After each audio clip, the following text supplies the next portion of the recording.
Hello everybody, it is Kraus again. I am also George. That is how you pronounce it in Japan and Nihongo. Nihongo? Nihango. Oh. Namango. The mango. Yeah. We're finishing Umineko today, but not in this episode, in the next episode. Yeah. Today is Tuesday the 15th. In the next Oh, episode, boy. just in case we make fun of someone in this episode and they die in between when we upload this and when we recorded it, I'm not going to edit it out. So, just know we recorded this before and we didn't know they were going to die. Yeah. Why did you tell the time? Now people, if they have a location, time traveling assassin ninjas can kill us. Now. Okay, 'Cause are they you have the being time. killed by an assassin ninja right now? Well, they won't do it right now because they still want Umineko to go up.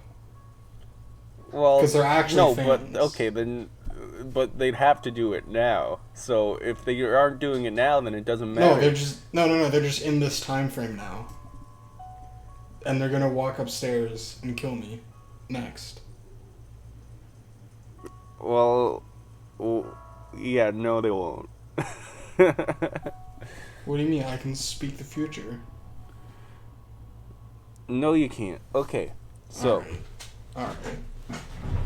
if they were going to travel through time, then first of all, they would need a time machine. Yeah. And You ever watch Hot Tub Time Machine? That's a true story. yeah, exactly. That's what I was going to say. The only time machine is in a hot tub. And people who are assassins don't even use hot tubs. So why are you even worried? Oh shit, you're right. Alright. Yeah. Logic and reasoning. Yeah. That's what it is. Alright. I'm gonna start reading now. Okay. Can't believe it. Are you saying that's the truth? Yes. We've told you everything as we saw it. George folded his arms and started mumbling again. What? That's him mumbling. Oh. That's a good mumble. You're welcome.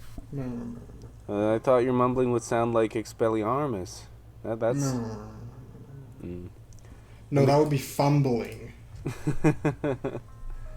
And the kitchen was once again wrapped in a long silence. George, I'm fully aware how hard it must be for you to believe all that so suddenly. After all, even though I saw it with my own eyes, I grow less and less sure what it was I actually saw. I'm sure I saw it, and I'm sure I got into a fight too, and yet I almost feel like it was all an illusion. Oh, I see. So that's why you couldn't go into details in front of Aunt Rosa. If you actually told her what you've just told me, you'd probably be in even more trouble. Yeah, Genji really did handle that one composedly, didn't he? If only I had the power to explain it myself. George had not actually seen it, and even when pressed to believe, he just couldn't imagine it.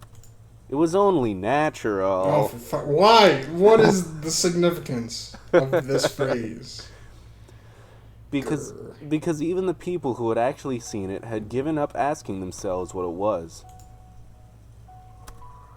Let's rewind the story a bit. Shannon, you said that when you thought Cannon was an imposter, you picked up some spiderwebs and came back, right? Why did you do that? That is completely illogical. That's right. I was thinking about that as well. Why spiderwebs? I happened to hear it from Kumasawa once. A long time ago, evil spirits lived on Rakanjima, and they, feared spiderwebs. And they say there's a legend that people treasured spiderwebs as amulets. And, right at that moment, I think I was also a bit confused. When it comes to those old stories, Kumasawa was very knowledgeable. Well, spiders are very useful bugs after all. Yes, it wouldn't be at all strange for a belief system like that to come into being. I'm sure that the Torii shrine was suppressing the power of those evil spirits. And because the spirit mirror was broken, that power came back. That power must be what allowed Beatrice to revive. If I, weak-hearted as I am, hadn't done such an outrageous thing. Shannon, you don't have to worry about that anymore. I don't blame you for it. Since long ago, Shannon had often suggested that there was some kind of occult cause for her meeting with George. After listening to her, George had grown to think that she was being a typical girl, associating love with fate, chance, and miracles. He did think that smashing the spirit mirror offered at the Torii shrine was taking it a bit far, but he'd laughed it off and forgiven her, thinking of it as just a prank that showed how serious she was about her relationship with him. Just breaking a mirror in some Oh. This is George. This is me? Yep. Alright, just breaking a mirror in some musty shrine wouldn't have changed the fate of our meeting, and it would never cause any curse. Oh, now it's not. now it's not. He no. tried to cheer her up, saying it was only a musty mirror covered in dust. Ever since I started working on this island, I've heard the story of a spirit called Beatrice from several coworkers. In the beginning, I thought it was ridiculous, but since it would appear indiscreet to say anything out loud, outwardly, I conducted myself as though I also believed it. But could it really? She existed. Beatrice was in this mansion all along, but she'd lost her powers and wasn't able to appear before us. She did exist all this time. It's just that we couldn't see her. I'd like to hear Genji's opinion. I have no opinion. All I want to say is that, at that time, there were 5 of us in this room. Then, I thought that Cannon had returned through the back door. After that, we carried him to the servant room. Something happened, and now Dr. Nanjo and Kumasawa will never come back to us. That is all. We have already explained everything we saw. I understand how unreasonable it would be to try and force belief from one who didn't witness those events, such as yourself. How could he believe it? I was sure it was Cannon. But it got up from the bed, and that's right, when it started to grope about that wound in its chest in that manner, I felt sure that it wasn't Cannon, but something else. I doubt you'll be able to understand, George, the terror of that moment, when the person I thought I knew well exposed that it was in fact someone else entirely. I can't explain. I can't explain it at all. I understand. I can tell that whatever happened was terrifying enough to give you such a shock. Thank you very much, George. And they all fell silent again. Shannon kept crying no matter how many times she was consoled, thinking that listening to the witch's sweet whispers and breaking the spirit mirror on that day had been the mistake that ruined everything. The witch who whispered these things to you loses powers if the mirror exists, right? I think she explained it to me a little, but I don't really remember. I think she said something about how she couldn't release her power as long as that mirror existed. What happened to this mirror that you broke? I don't remember. I left it behind when I broke it, so it's probably just how I left it. So when, as they say, the reef was struck by lightning and disappeared, it must have sank to the bottom of the ocean. Well, I doubt picking it up and taping it together would make it start working again.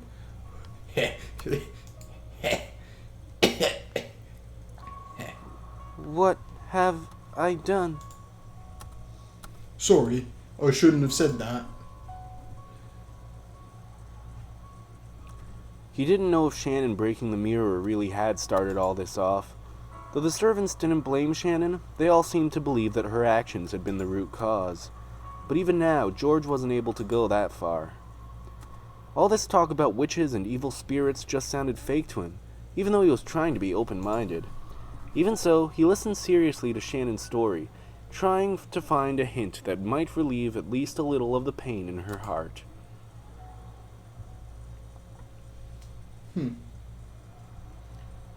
Come to think of it, though it's surely different from the one in the Tory, I have heard that Madam keeps a spirit mirror as a charm. Really? Aunt Natsui? Yes, I believe she received it as a memento from her grandfather or something, and that it functioned as a powerful ward against magic. A spirit mirror of high pedigree, I think. I have also heard the same story. Something about the mirror having the power to reflect that which is not good and send it back. Ah, just like how a mirror works with faces. Yeah. Yeah. If we had that spirit mirror, we could resist Beatrice since she's a witch? This isn't making any fucking sense, you dummies. Huh? When George proposed this, the servants looked up. The shrine in the Tory where it was kept and gone and are gone now. But the important thing is that there's still another spirit mirror. Sounds like a fucking anime attack. I've heard that Aunt Natsui's family descends from Shinto priests. Maybe that isn't just a simple mirror. I'm sure I've heard Madam say she keeps it in a treasure box. It might not be very large. I don't think its size is a problem. Even the mirror I broke was just a small, insignificant-looking thing. If our opponent is a cult, then we'll have to use the occult to fight back. Sitting around here won't solve anything. It's worth trying, if only for the peace of mind. Of course, this didn't mean George had accepted the witch. However, he thought it'd be necessary to have some kind of purification ceremony to heal the wounds in Shannon's heart. So this story about Natsui's spirit mirror was really convenient. Let's go. I won't say anything crazy like let's go get it and finish off the witch.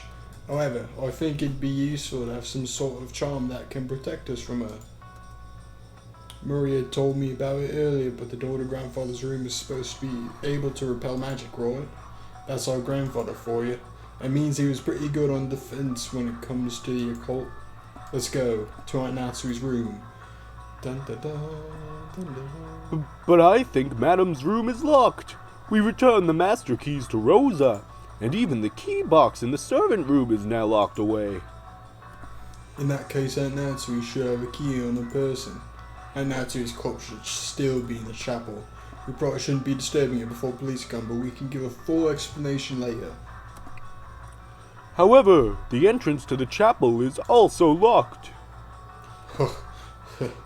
Goda, can't you break a single glass window with your physical strength? You could smash it with a nearby rock.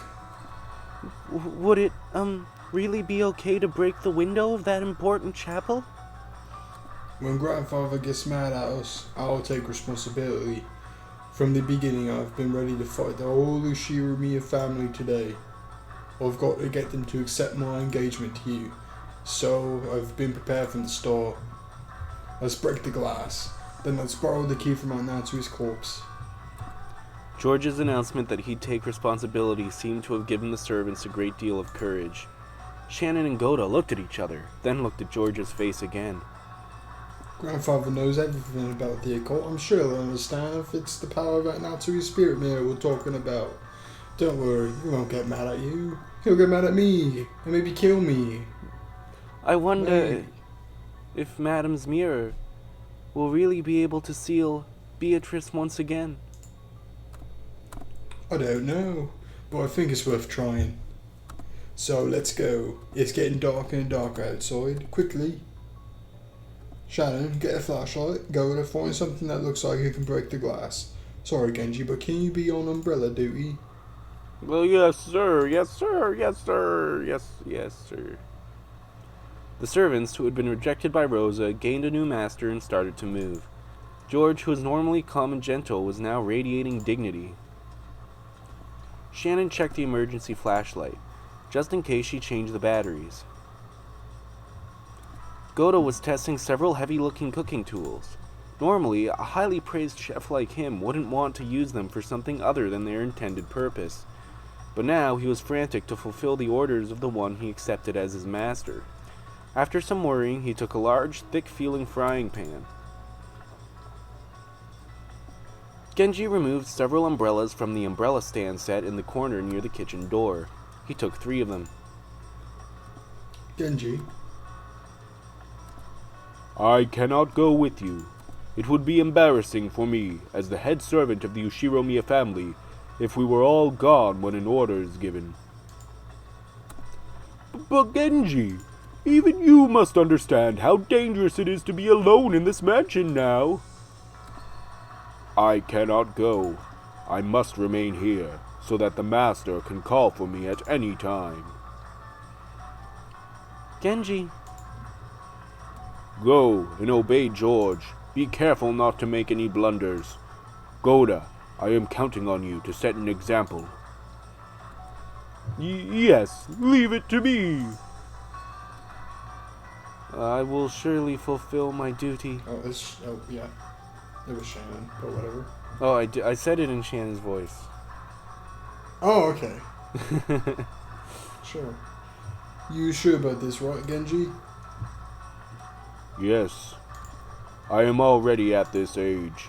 All the days of my life until now have been spent repaying the debt I owe the master. The roulette will decide the fate of a senile old man like myself. I will sit here and see what the result will be with my own eyes. As Genji said that, he sat down. As though saying that he didn't intend to discuss this anymore, his gaze fell to the chessboard that he'd played Nyanjo on. When George saw this, he decided to leave Genji there.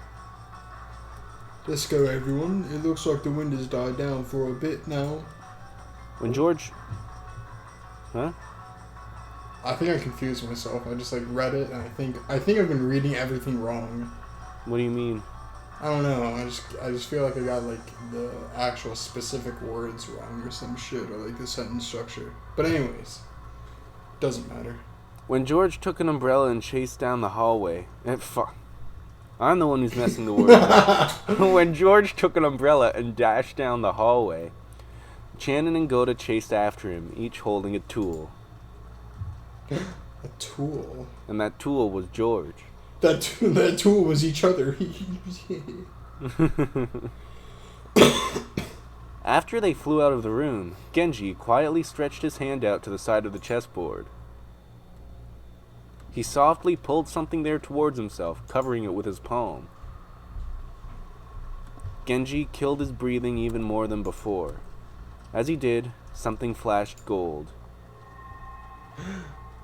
From inside an ice pail set on the counter, a small gold butterfly appeared, softly and silently. It was almost as though it had seen George and the rest off, and was trying to secretly chase after them.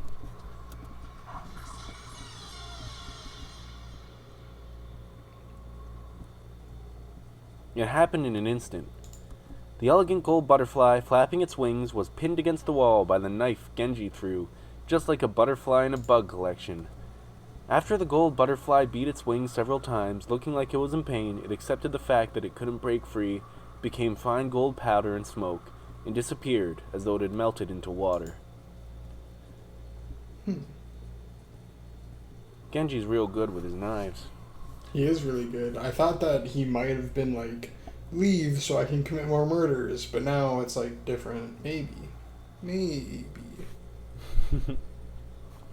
Genji still gazed down at the chessboard as though nothing had happened. Maybe he would think up a brilliant move very soon. But no matter what move he made, his opponent would not be able to respond for all eternity. Even though he knew that, Genji searched for a brilliant move.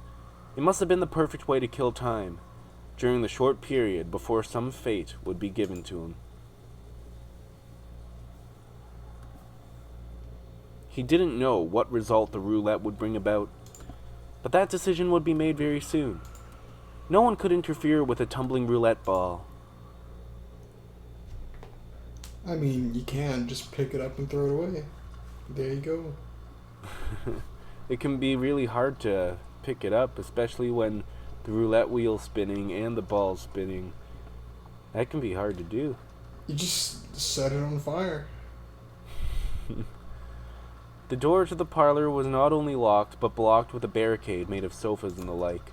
Because of that, Aunt Rosa seemed to suspect that any suspicious person approaching would break in through the window. Sitting on a one-person sofa, her back to the door, she continued to hold on to her gun. I didn't know. This is me, yeah. Yeah. I didn't know what was what anymore, and even though my body and mind were worn out, I played with Maria as she wanted.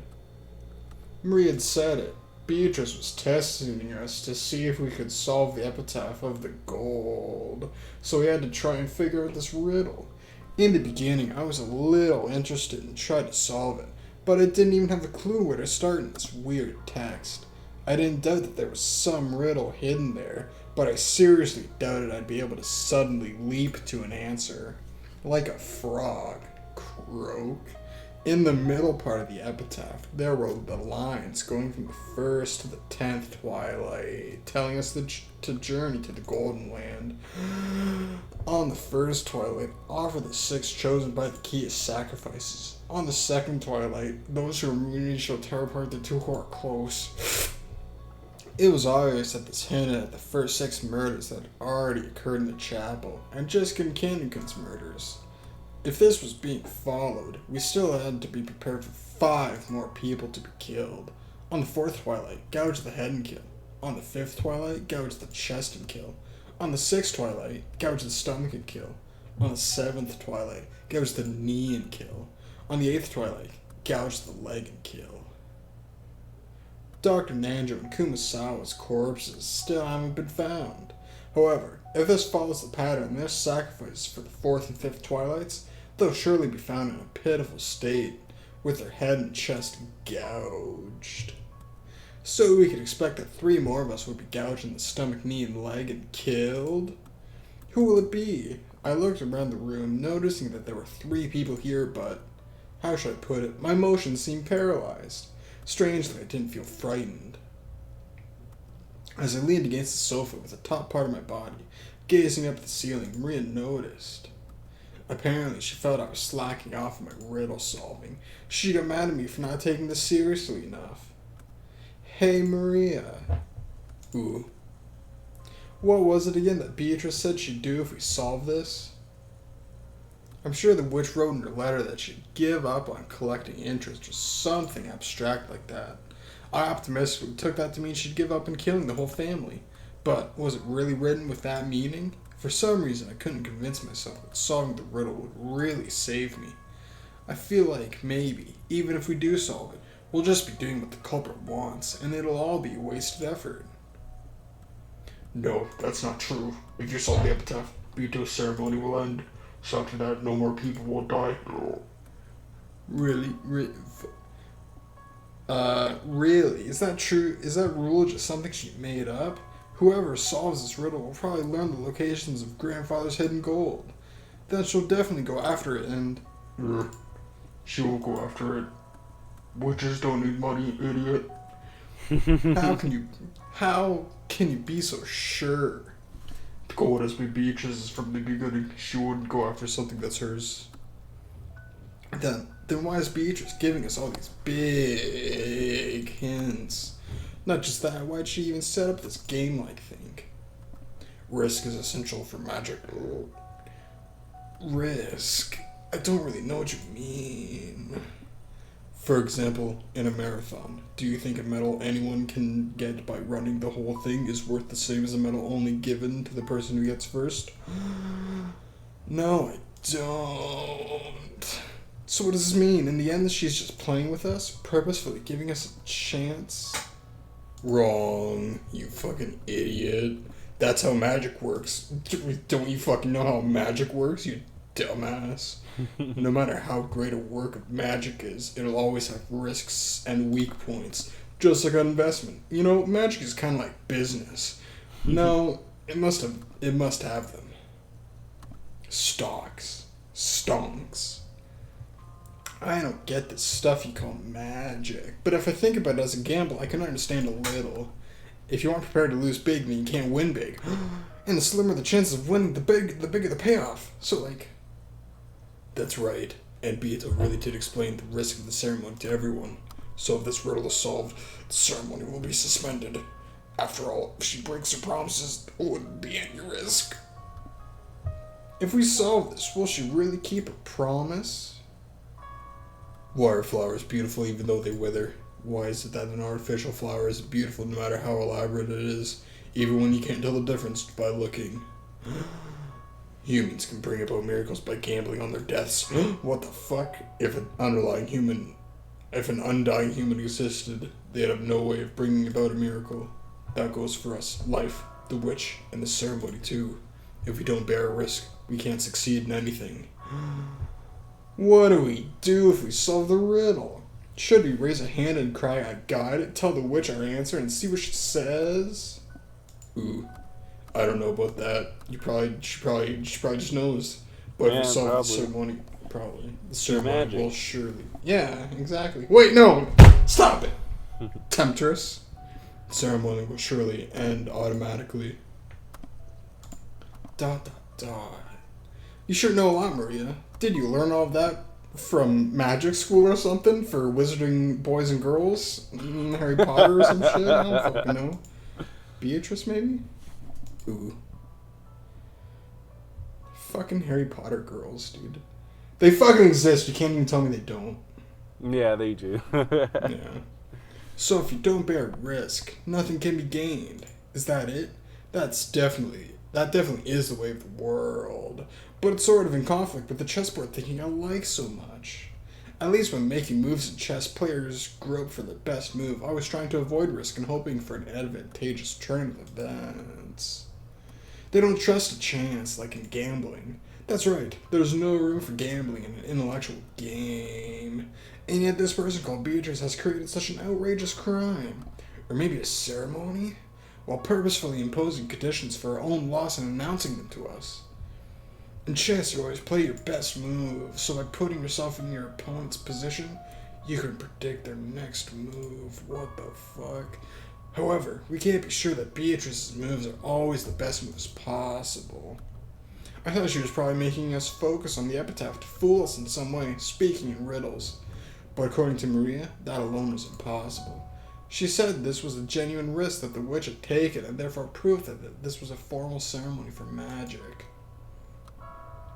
I can't understand this witch called Beatrice. If she's committing this chain of murders with some goal in mind, why does she go to all this trouble of exposing the conditions of her defeat? No matter how I spin the chessboard around and think from my opponent's perspective, I can't understand why she'd give up if this riddle is solved. Isn't it almost as though Beatrice doesn't care whether she wins or loses? Of course, chessboard reasoning won't work against an opponent like that. I don't understand. What is Beatrice after that's making her carry out this crime? If she just wanted to massacre us all, she could have done it quietly without this whole crazy setup.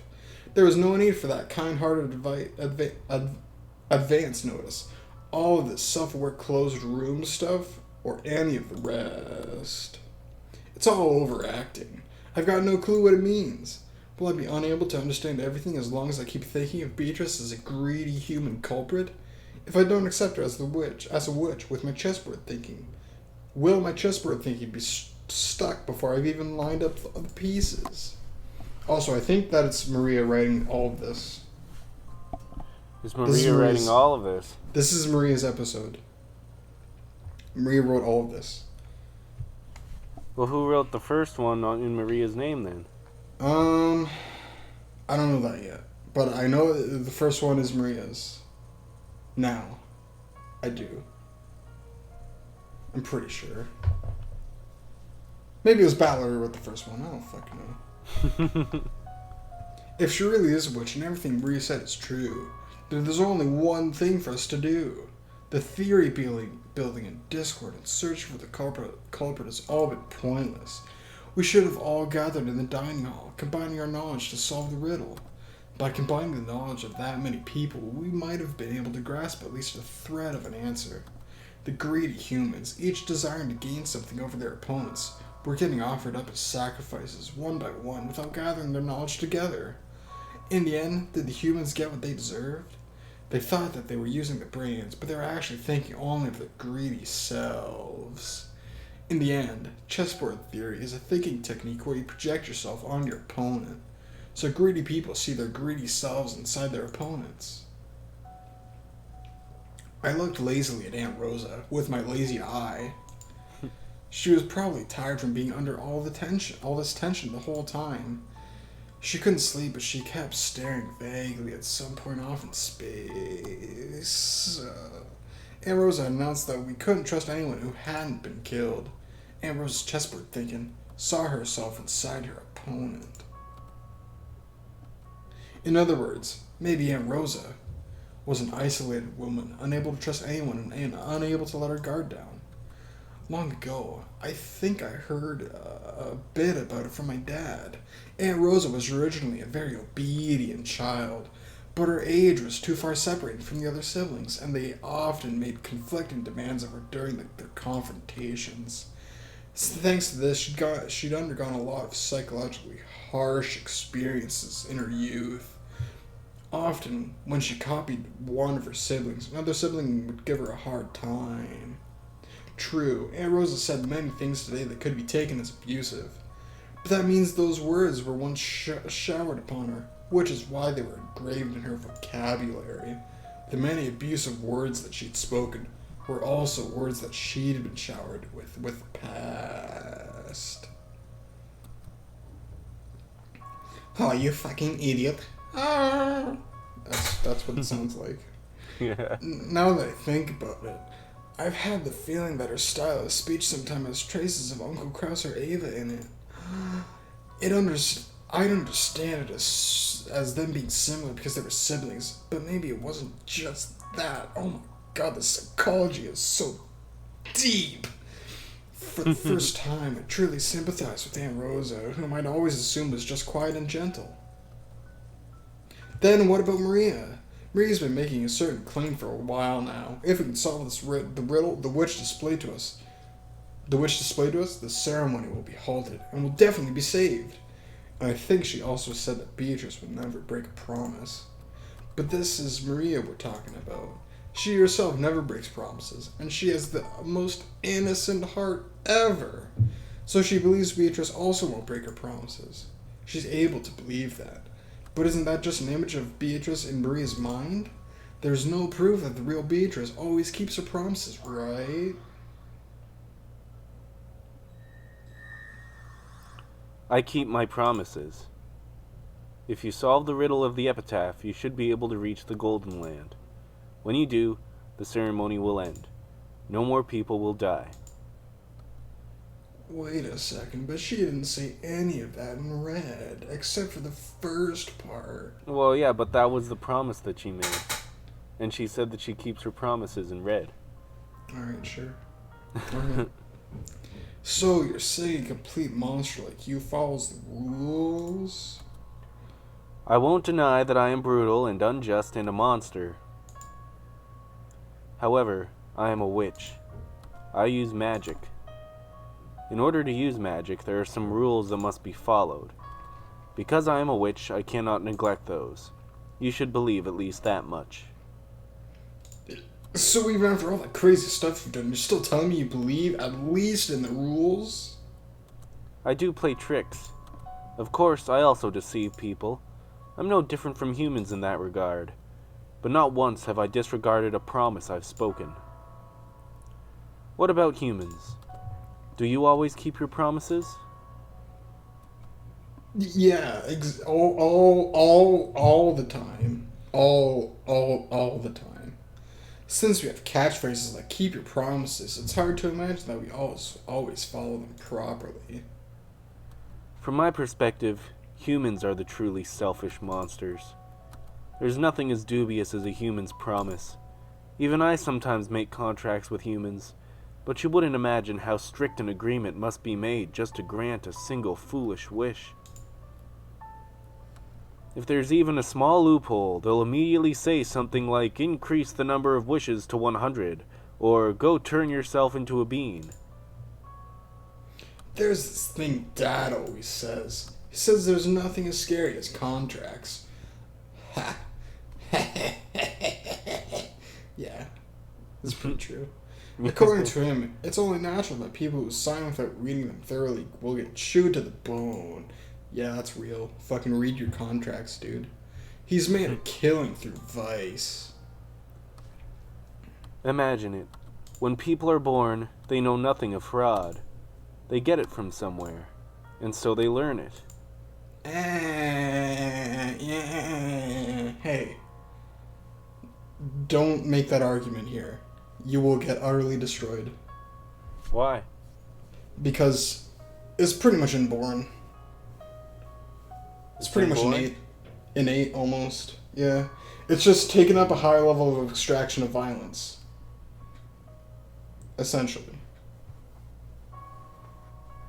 So at the bottom level, you have killing other people for territory. At higher, you just go up to higher levels of extraction, and that's where you get deception, all that shit. At least that's the way I think of it. Dot dot dot.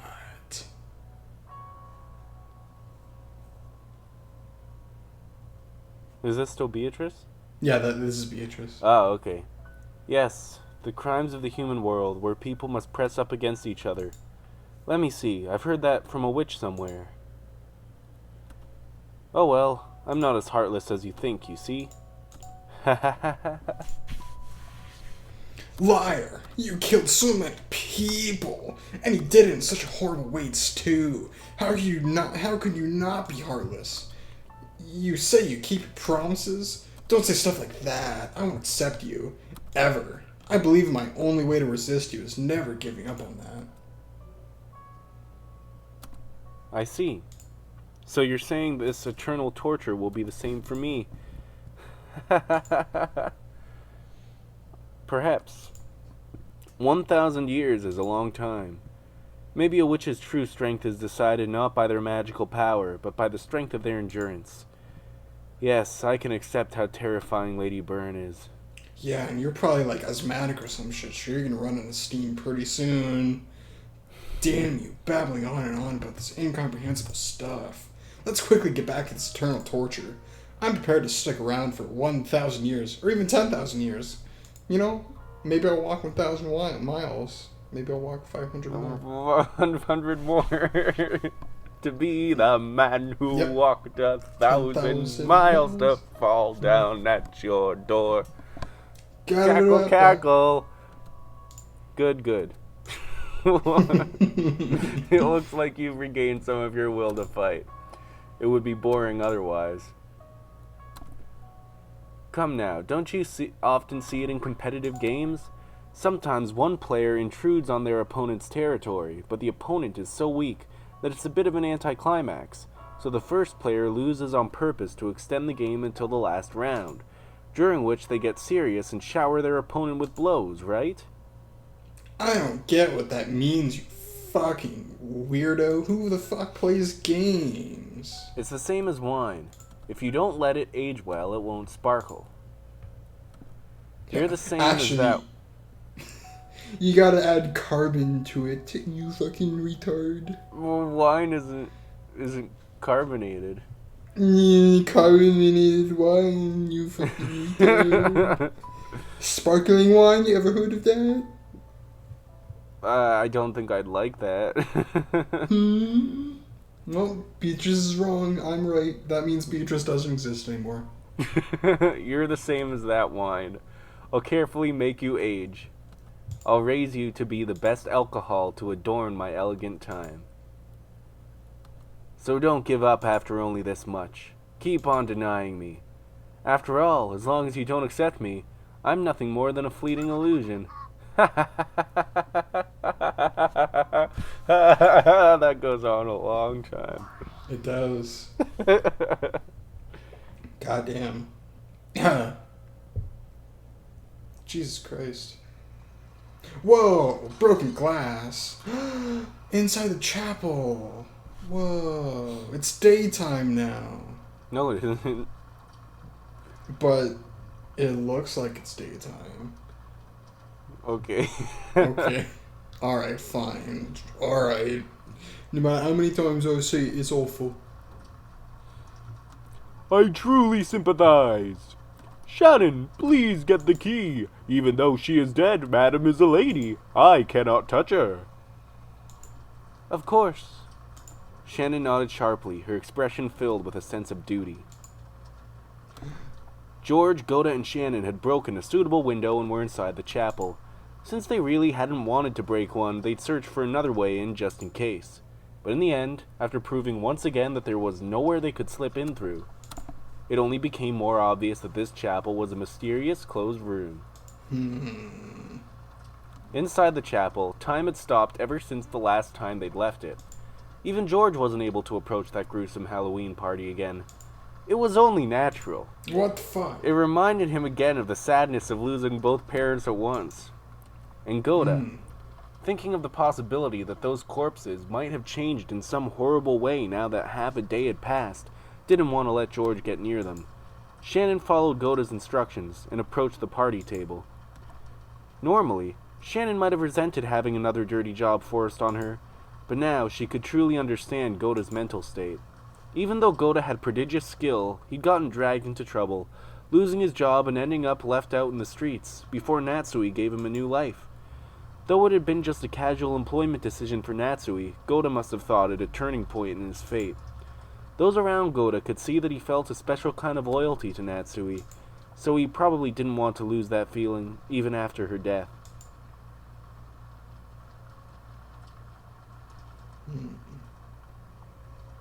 Now that half a day had passed, the bodies of Natsui and the rest had completely changed.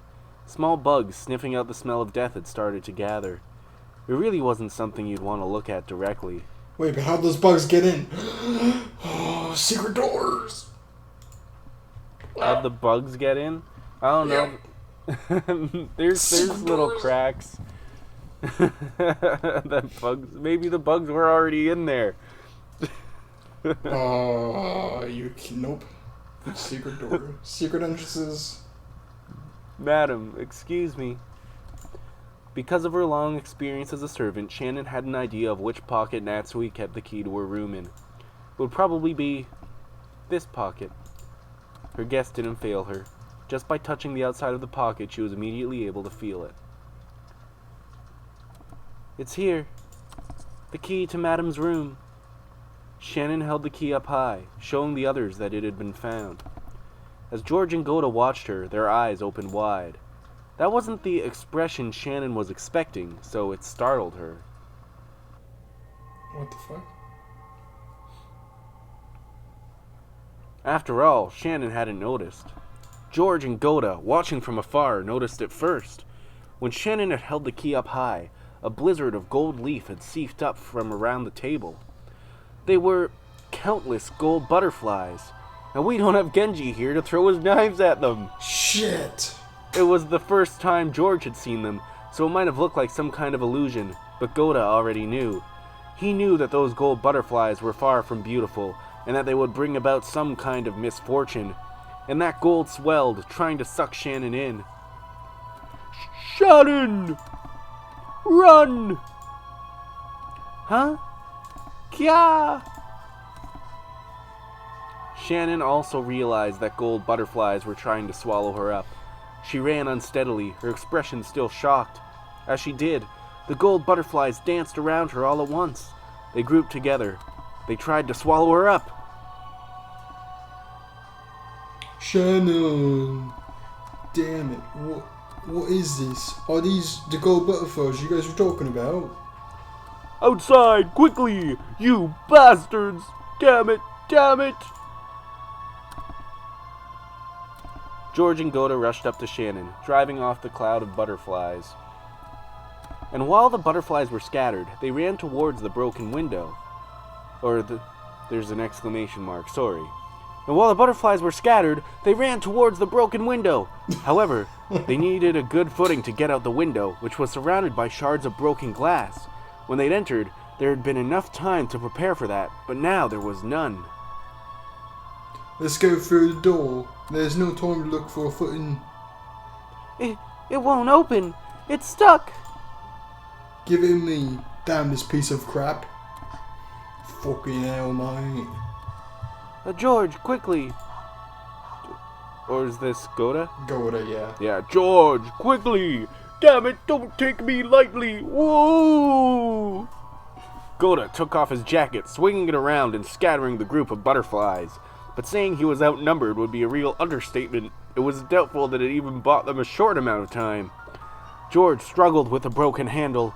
Its age showed, and it didn't turn well. I can't leave it to strength. Or can't leave it to strength. It needs the right angle or there's some trick to it. George! Damn it! You monsters! At that moment, Goda saw it. He was seen by it. In other words, their eyes met. On top of the party table, no, with the stained glass behind it, floating, laughing, was the figure of the witch. He saw the figure of the laughing witch in the center of the golden whirlwind, with the gold butterflies fluttering about at the ready. Beatrice! It should have been Goda's first meeting with her, but he knew her at a glance. Just like the other servants had said, this was certainly the witch of the portrait herself.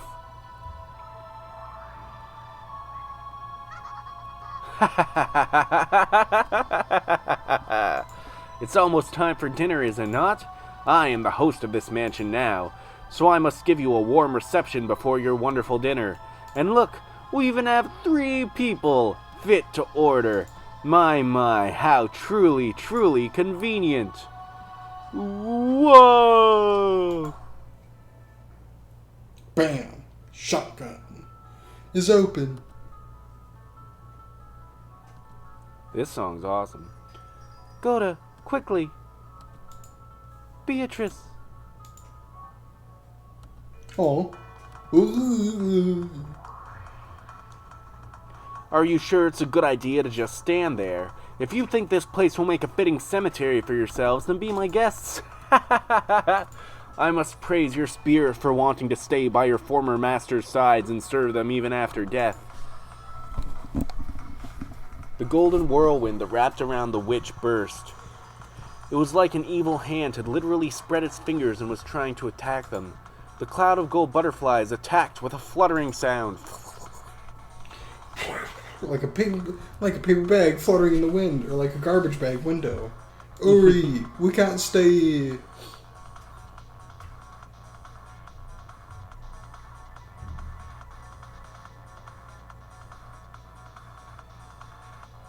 Hello? Hurry, we can't stay. That's what it is. Oh, sorry, I just saw the hurry. And I didn't press yet.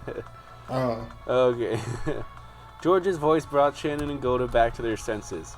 Standing here now would make them like frogs getting stared down by a snake. They had to resist. They had to fight this incarnation of the new, brutal, and frightening order in which Rokkenjima had been enveloped.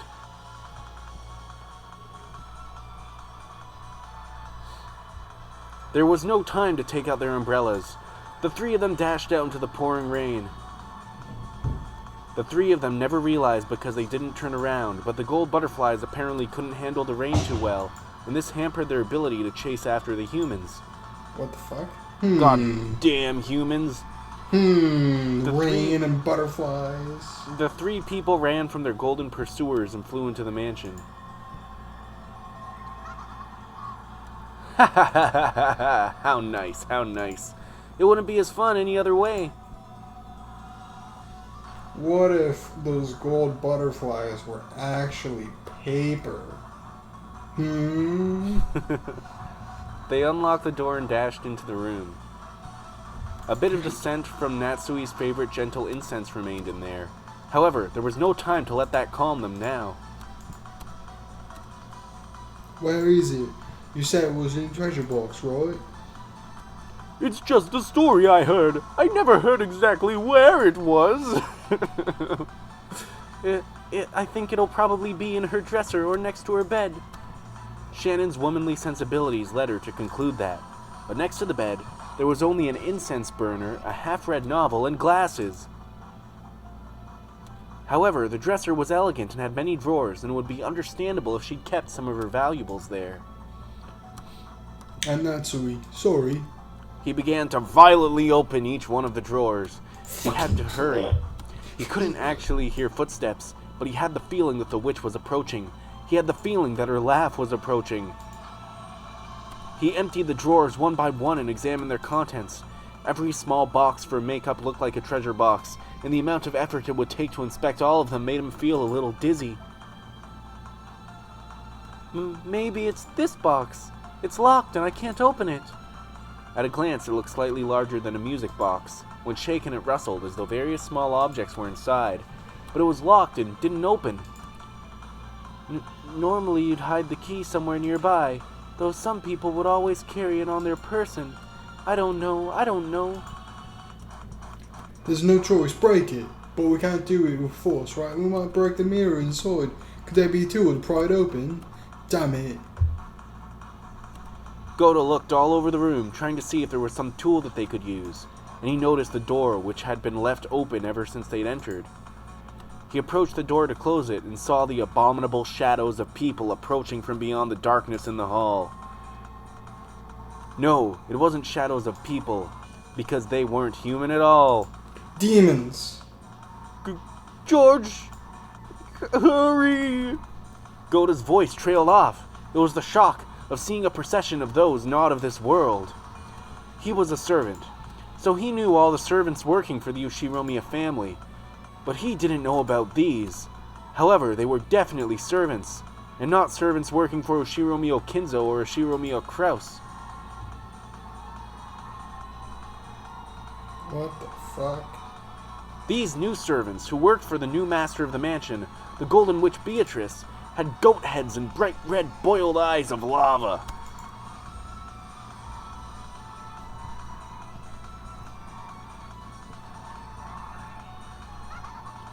As the new master laughed loudly and trimly directed 6 of the new servants, he saw them approach, piercing the darkness as they came. Of course, she was clad in the gold butterflies that were her symbol. Goda hurriedly closed the door and locked it. However, just as he locked it, it returned to normal, as though a spring or something had knocked it back. It gave the illusion that some prankster beyond the door was unlocking it every time he locked it. They couldn't have reached the other side of the door yet, so who was doing it? And how? It almost felt like playing with a broken toy. Click, boing! Click, boing! Whoa! It won't lock! Even if I lock it, it unlocks! What's going on? Damn it, damn it, damn it, damn it! Did you think a lock would stop me? Did you think the door to that room could hold back that room's new master? It was like the witch could see Goda's frantic effort through the door. Even now, the footsteps continued to approach, and when not just their footsteps, but even their breath could be heard, Goda gave up on the lock and slammed into the door, locking it using his own large body. George, quickly, quickly, quickly! George, what about this? I'll let her open it. That's better, let me have it. The fountain pen isn't working. George took it and once again dug into the crack under the lid of the treasure box. It looks like it's working. Quickly, quickly! Eep-qua! The pressure from across the door grew even stronger. Goda screamed. This wasn't a war cry during a test of strength. He was terrified. He was simply terrified that nothing but a single wooden door was stopping him from touching something not of this world. But he was still lucky. He wasn't touching the things directly, because they were on the other side of the door. So if he were to touch them directly, Goda's cry would surely turn from something brave into a pathetic, piercing scream, and therefore one that was more real. What the fuck? Goda couldn't believe what was happening right before his eyes. Coming through the door, an arm was slipping straight through the wood like it was water, as though doing this was the most natural thing in the world. It was only natural. No, for fuck's sake. And it rubbed the back of Goda's hand as he frantically tried to hold the door shut. It slid up his arm, to his chest, and then up to his chin. By now, Goda's scream wasn't even audible anymore. He could hear a sweet, whispering voice from across the door. It wasn't coming from the witch, but it sounded like a young woman. However, that didn't change the fact that came from someone not of this world. What the So cute! Hey, you see it, right? Your life flashing before your eyes? Let me know when it's over, okay?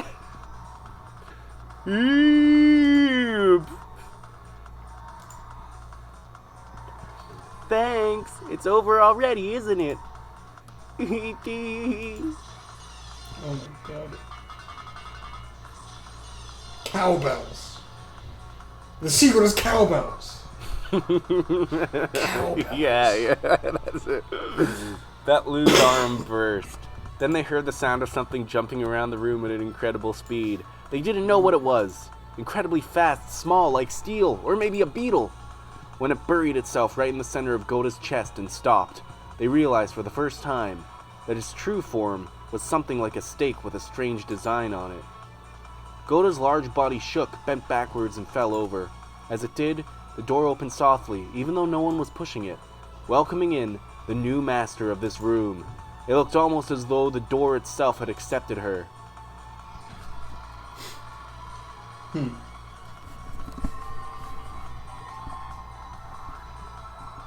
Well, Fucking goats. fucking goat fuckers. The goat attendants came in one after another, 6 of them. Then that witch came in, and the gold butterflies came in. The room was wrapped in a blizzard of gold leaf, which fell and piled up, turning it more and more into a world of gold.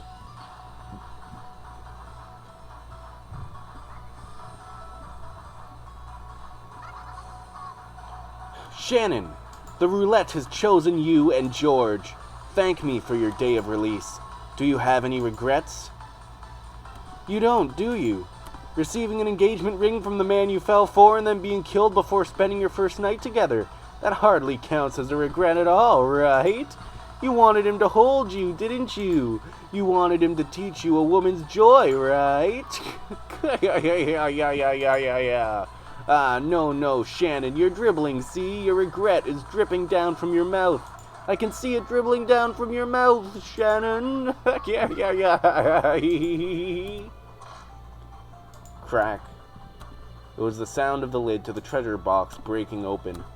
When George turned it over, accessories, charms, various small objects that Natsui had treasured when she was a girl fell out.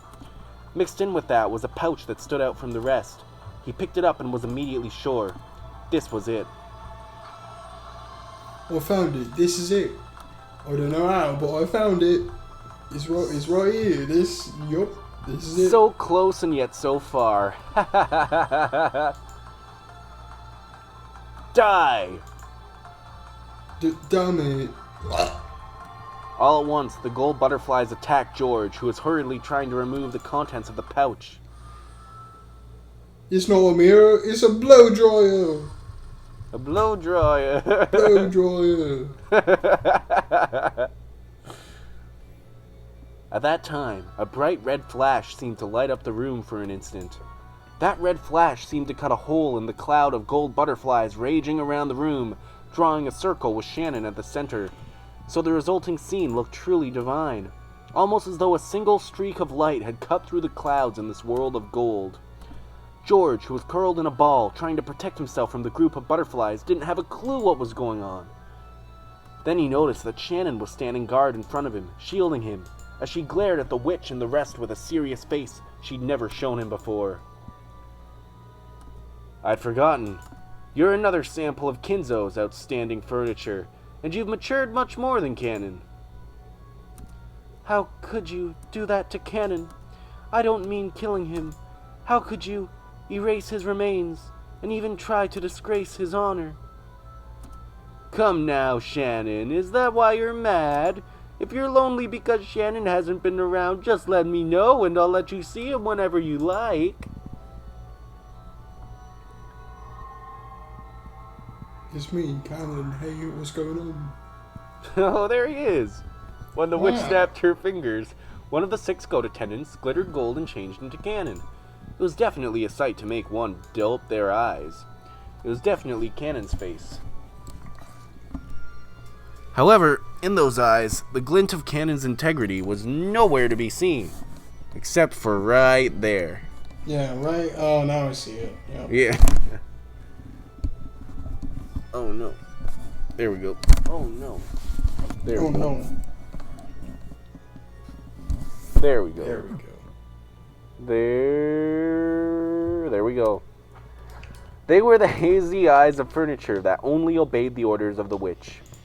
George couldn't understand the scene right before his eyes, and he finally understood why Goda and the rest had been unable to talk about what they'd seen in the servant room. Are you enjoying this? Yes, I am.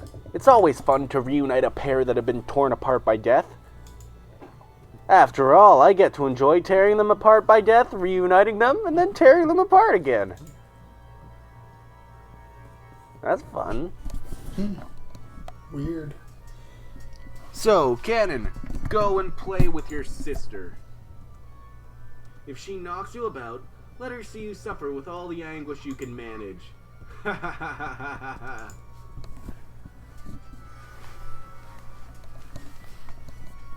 From the imposter Cannon's arm, a strangely shining curve extended.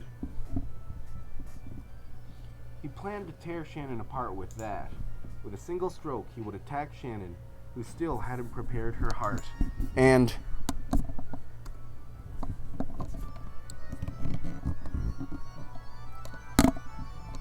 I won't forgive you. I'll never forgive you for dishonoring the dead not just once, but twice. Enough babbling. Go get killed by your brother, Shannon. I'm sure you'll bear witness to a wonderful dream. Poor Minister Shannon. Sandman. Minister Sandman. Bring me a dream. Make him the cutest that I've ever seen. Give him two lips like roses and clovers. Tell him that his lonely nights are over. They're fighting. Yeah. Whoa. The imposter cannon certainly seemed to lunge at Shannon, drawing several purple curves. When he flew at her, it was as though some kind of invisible wall had been placed in front of her. The wall repelled the imposter, leaving a bright red ripple on its surface. No, it didn't repel him, it smashed him. It knocked him back, turning him into golden dust, into little bits, scattering him. Huh. That foolish furniture, who had taken Cannon's form and even disgraced his honor after death, broke into countless gold butterflies. And then those butterflies themselves broke into pieces, and those pieces were broken into pieces, until they were no longer butterflies, but a golden splash that faded away. Shannon, what the fuck is this? George, please don't move from that spot. I don't want to shift the central axis. What? Don't use fucking words that don't have anything to do with what you're doing right now. Central axis, my ass. Well, this is certainly a surprise. So, though your face makes it look as though you wouldn't hurt a fly, you can display such power. I see, so that spirit mirror is lending you strength, but you don't have the tools or the time to draw out its true power. I won't let you have either of those. Ha ha ha ha ha ha! The spirit mirror. The spirit mirror George gripped had let out a divine glow, displaying a strength powerful enough not to submit to wicked forces. But that glow was no match for the witch's sinister nature. This is why furniture can be frightening. That feeling, like unexpectedly stubbing your little toe on the corner of a cabinet. Yes, this is why furniture can be frightening. You furniture, furniture, furniture! I am not furniture, and right now you seem very pitiful to me. What? Oh. What did this furniture, who hasn't lived even 100 years, just say to a 1,000-year-old witch? You're a very pitiful person. Of course, two people in love will have regrets when they're separated. But they'll feel none of the kind of regret you're hoping for. You dare to speak, furniture. Have you forgotten the days when you were so desperate to be tied to George that you licked my shoes? Living with love and crawling through the muck is what humans do. If you sneer and look down on them for that, then you're far inferior to them. Especially now, I pity you. How precious is it for a loving couple when they bring their love to fruition by sleeping together on their first night? It does have meaning, it definitely does, but it's completely different from what you're saying. It means something so sacred that one such as you has no right to speak of it wickedly. So I no longer have any regrets. George and I have sworn our love to each other. As proof, I accepted his ring. With that, our eternal vows were completed. No matter how you torture us with your wicked magic and your malice, you cannot disgrace eternity. But I do kind of want to fuck though. little bit. Come on. She doesn't put out. Ha! Don't speak in cheap ideals like some poet. Love is lust, totally meaningless unless you're sleeping together. Men are mere flies and maggots that get drawn to your female scent and crowd around you. Do you still not understand that at your age? You'll despair, the very first time you witness the dark lust of that glasses man behind you. You'll be crushed, shocked, dumbfounded, stupefied, and it's all useless, Shannon! I take back what I just said. Yeah, that's enough talk out of you, you furniture. Who the hell do you think you are, talking like that? No matter how beautiful you try to make love sound, in the end it's a fraud because love is filthy filth. Don't people become adults when they realize that? Die, you trash, furniture scrap. I'll turn you into a filthy maggot. Then we'll see whether that glasses guy still loves you. I'll show you that this guy's only had his eyes on your flesh. Die, you piece of crap. Don't you tell me about love. Seems like she really... What the fuck? What is she, a fucking mecha? What the fuck? She's a fucking robot. Also, seems like Beatrice has been really hurt bad. Probably by Kinzo.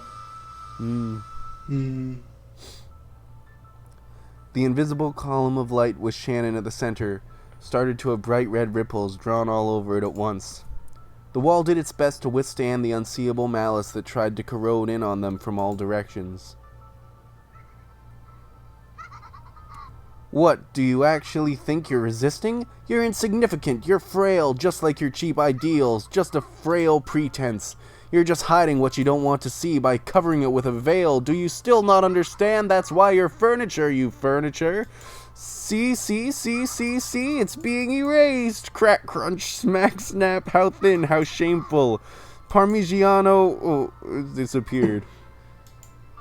Huh. Yeah. It started saying a bunch of cheeses. Parmigiano Reggiano. Oh, we actually just got some Parmesan. It's fucking delicious, dude. Awesome. The golden windstorm that covered the room gradually began to shave the walls off the column that protected Shannon and George. The bright red ripples frantically drew a resisting pattern, but that just turned it into a red wall of despair that began to wrap the two of them up.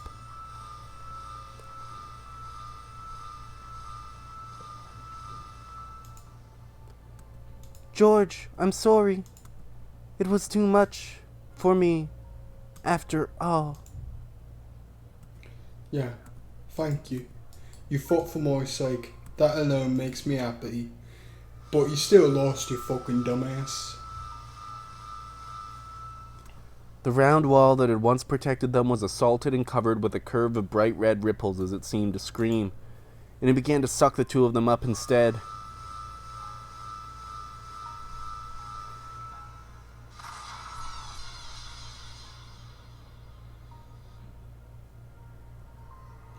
And that's it. They both fucking die.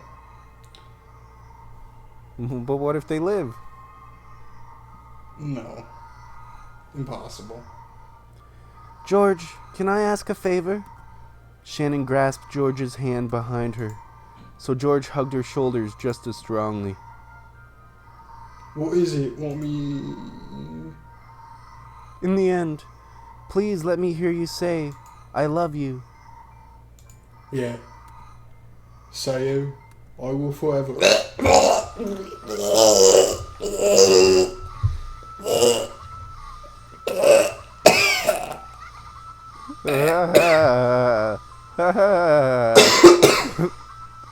Oh my god, how long? There we go, and that's the end of this chapter. Of this one.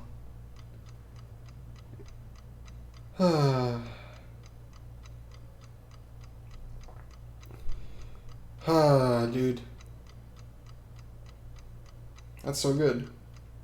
I'm the best at dying voice acting ever. 9 o'clock. Holy shit. And this is the last one of this episode after this. Yeah, so I wonder how everyone else will die. So it's Well, only Maria, they were the last Rosa. three. They were the last three of the epitaph. Nobody else needs to die. I guess not.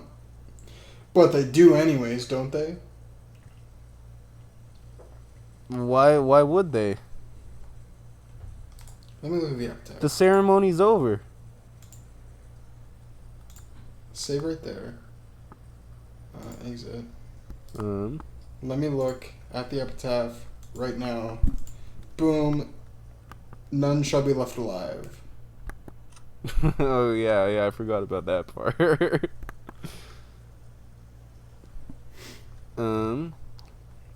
George and Shannon are still alive in the tips along with Goda, so I'm guessing that they'll have to... Oh! Yeah, I'm guessing that they'll have to find them first. Yeah. Probably. Wonder what happened to Genji. He was looking at the chessboard. He was trying to He figure was out his looking next at the move. chessboard, but that's not an explanation for what he's done. What do you mean? He was Maybe throwing knives at he's- butterflies. He was throwing Maybe knives he's at the golden butterflies. butterflies. He's the butterflies. He is the butterfly. He is canon. He's He canon. was canon, and the goat. Canon is demon- Genji. Oh, That's a pretty good theory. yeah.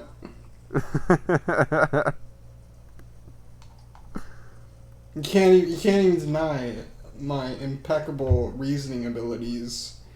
You know, Kenji.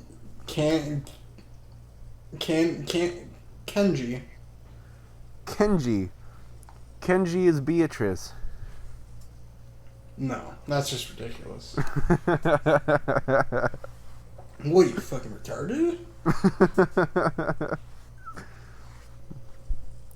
Alright. All So that's this definitely seems to me to be written from like the perspective of Maria. There You know, needs with to be a its- scene from the perspective of Maria that'll kill your voice. No. It looks like it's written from the perspective of Maria. Oh, the scene coming up? No, this one. All of this entire thing. Oh, this whole episode. This whole episode. Mm. Because the witch fucking always wins. And the witch is a good person. The witch is apparently a good person who follows the rules. And also it started off with like Halloween shit. Happy Halloween! Yeah, it was all like kind of. It looked like it was for Maria, and it was. Yeah, done Happy in a way that I Halloween for think- Maria. That's what it said on the door of the chapel. No, not from Maria. No, for. Yeah, that's what I said. Oh well, I heard it wrong then. Okay. Alright, but yeah, that's all the proof I have. So like, it's true. Okay. Yep. Worship me. Alright, I think that's the end of this one. Okay. Yep. Thank you all for watching Friday episode. We'll be back with the finale soon. Probably. Yeah. Alright, bye.